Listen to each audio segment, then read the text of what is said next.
บ่เฮ็ดแล้วนั่นไม่เจ็บตีนลูก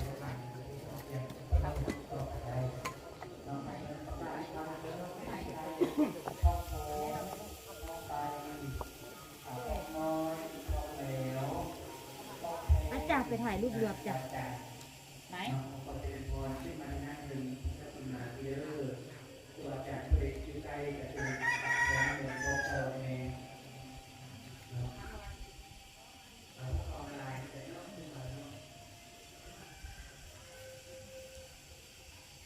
ตักลงอะไรลูก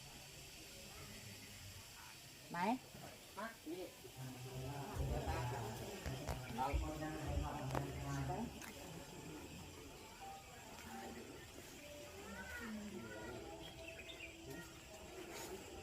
เดียวพูดดี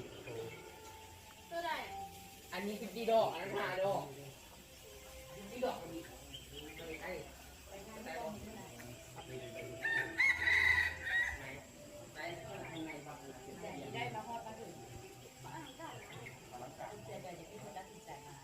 เดียวพูดดีจะโตยไอ้พวกนี้ตัวไหนเดี๋ยวตาม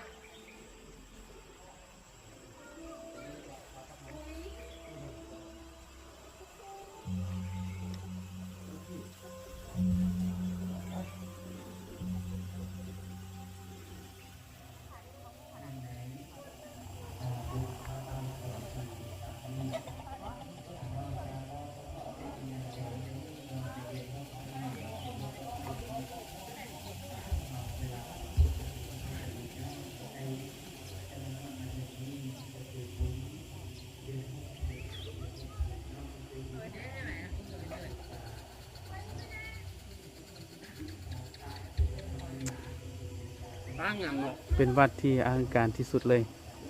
ใหญ่อลังการสุดที่น้อยๆที่เดินนี่นะแต่ทีนี้อีหยังอีหยังอีหยังอีหยัง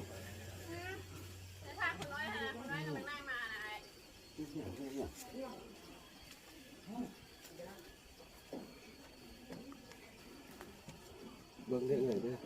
นี่มันได้เจ็บตีนเลย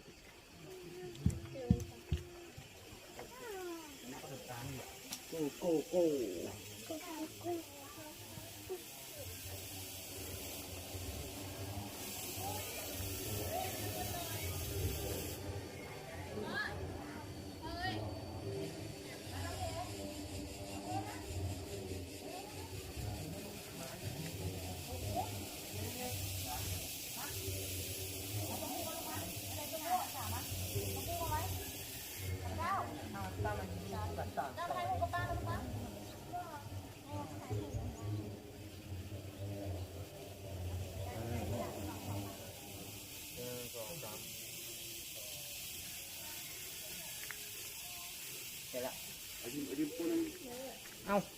เอาไหม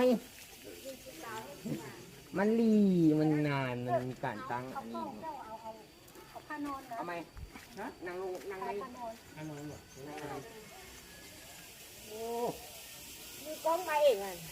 มีกล้องตั้งอีกนั่นตั้งอีกตั้งไม้แบบอ่ะ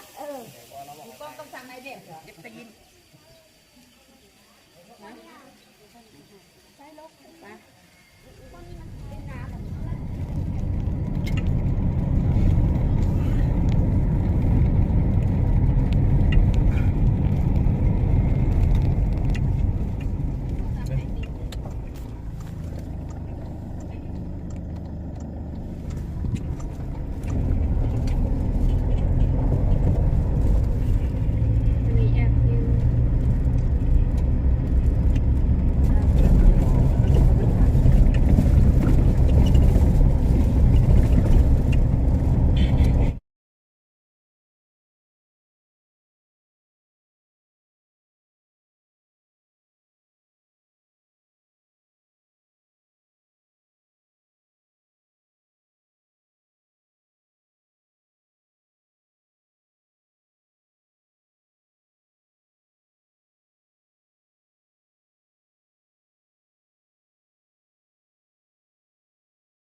อยู่นี่เอง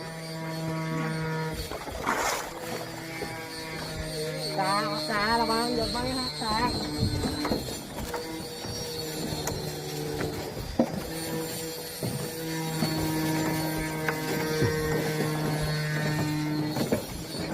ล้านเท่าไรเสาเฮือนี่15,000 มันยังมีก็อยู่อันน้ำตองอ่ะกูได้มุกตะมุน ไปผ้าเองติผ้าเองวะเย้15,000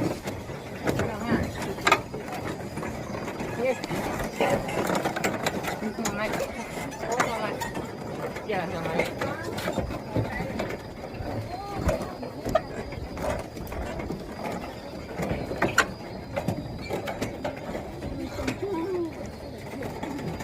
ก็เดี๋ยวมันก็เห็นมึงจะมาจับมึงยังไม่อยากทำงานเลยมึงจะไปทำอะไรเกี่ยว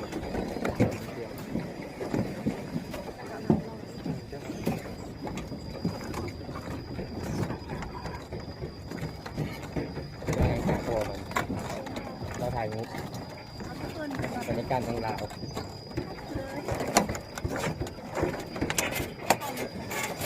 บรรยากาศของเรา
ง่ายเนาะเดี๋ยว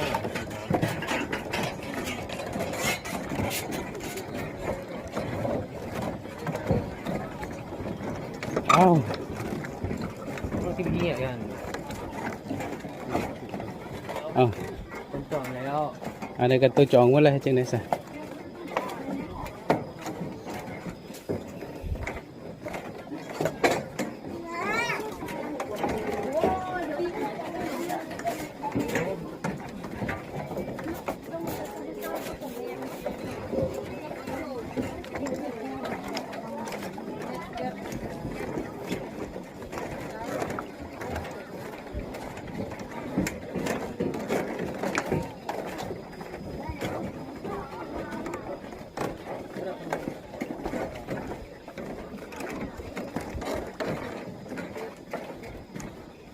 นี่ยัง